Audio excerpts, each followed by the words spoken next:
السلام علیکم دوستو، جنت میں جو درخت کا واقعہ پیش آیا جسے ہم نے پچھلے ویڈیو میں تفصیل سے دیکھا، اس کے بعد حضرت آدم علیہ السلام اور حضرت حوا کو زمین پر اتارا گیا۔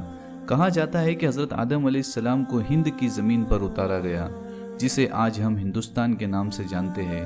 حضرت حوا کو جدہ میں اتارا گیا۔ جدہ عربی میں دادی کو کہتے ہیں۔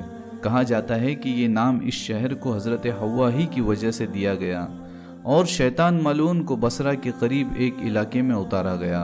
اور مزید علماء بیان کرتے ہیں کہ جب حضرت حوا حضرت آدم علیہ السلام کی ملاقات کے لیے آگے بڑھی، اس علاقے کو مزدلفہ کہا جاتا ہے، اور ان دونوں نے ایک دوسرے کو جہاں پہچانا اور ملاقات کی اسے عرفات کہا جاتا ہے۔ بھول حضرت آدم علیہ السلام سے ہوئی اور غلطی شیطان نے بھی کیا، لیکن دونوں میں فرق یہ ہے کہ آدم علیہ السلام نے اپنی بھول پر انتہائی شرمندہ ہوتے ہوئے اور رونے میں اور اللہ کے سامنے عاجزی اور ندامت کرنے میں کئی سال گزار دیے۔ زمین کے ہر خطے پر آنسو بہایا اور کوئی جگہ ایسی نہیں چھوڑی جہاں اللہ سے معافی نہ مانگی ہو۔ اس کے برخلاف شیطان نے جب غلطی کی تو بجائے توبہ کرنے کے اس نے تکبر دکھایا۔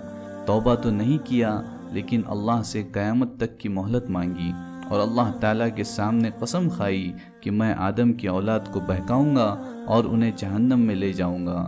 اللہ تعالیٰ نے بھی شیطان کو قیامت تک کی مہلت دے دی۔ علماء کہتے ہیں جب تک سورج مغرب سے نہیں نکلتا تب تک توبہ کا دروازہ اللہ تعالیٰ نے کھلا رکھا ہے۔ شیطان اگر توبہ کر لے تو اللہ کی ذات بہت رحیم ہے، لیکن شیطان جو کہ بدبخت ہے اور اللہ کی لعنت کا شکار ہے، وہ کبھی توبہ نہیں کرے گا، اور جس دن سورج مغرب سے نکلے گا اس دن شیطان اپنے سر پر خاک ڈالے گا، روئے گا، پیٹے گا اور نوحہ کرے گا۔ کہا جاتا ہے کہ قیامت کے دن بھی شیطان کو مہلت دی جائیں گی اور کہا جائے گا کہ آدم کو سجدہ کرے، لیکن اس وقت شیطان پوری انسانیت، جنات اور فرشتوں کو دیکھے گا اور تکبر کے مارے اس دن بھی سجدے سے انکار کر دے گا۔ اللہ ہی بہتر جانتے ہیں۔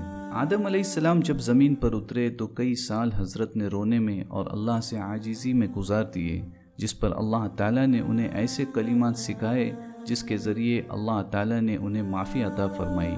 قرآن شریف میں ہے، اعوذ باللہ من الشیطان الرجیم، قال ربنا ظلمنا انفسنا وان لم تغفر لنا وترحمنا لنكونن من الخاسرین، جس کا ترجمہ ہے، اے ہمارے رب، ہم نے اپنے اوپر بہت ظلم کیا ہے، اور اگر تو نے ہمیں معاف نہ کیا اور ہم پر رحم نہ کیا تو ہم ضرور خسارہ پانے والوں میں سے ہو جائیں گے۔ اور بھی بہت سے کلمات حدیث اور تفسیر کی کتابوں میں ملتے ہیں، لیکن یہ کلمہ قرآن پاک میں ہے۔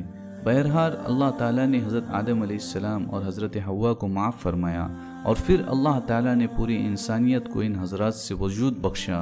اللہ تعالیٰ نے آدم علیہ السلام کو کھیتی باڑی اور دنیا کی ضرورت کے تمام کام سکھائے۔ کہتے ہیں کہ آدم علیہ السلام جنت سے کچھ پتے اپنے ساتھ لائے تھے، انہیں حضرت نے زمین پر بکھیر دیا۔ آج جتنے بھی خوبصورت اور خوشبودار درخت، پھل اور پھول دنیا میں ہے، سب اسی سے ہے۔ پھر اللہ تعالیٰ نے حضرت آدم علیہ السلام کو کثرت سے اولاد عطا فرمائی۔ حضرت آدم علیہ السلام کی دو اولاد حابل اور قابل کا تذکرہ قرآن پاک میں موجود ہے۔ یہ دو بھائی تھے جن میں سے ایک نے دوسرے کو قتل کر دیا تھا۔ کس نے کسے اور کیوں قتل کیا تھا، ہم انشاءاللہ اگلے ویڈیو میں دیکھیں گے۔ اگر آپ کو ہمارا یہ ویڈیو پسند آیا تو اسے اپنے دوستوں کے ساتھ شیئر کریں، اور اگر آپ نے ہمارے چینل اسلامک پرسپشن کو سبسکرائب نہیں کیا تو ضرور سبسکرائب کریں۔ ملتے ہیں اگلے ویڈیو میں۔ اللہ حافظ۔ السلام علیکم۔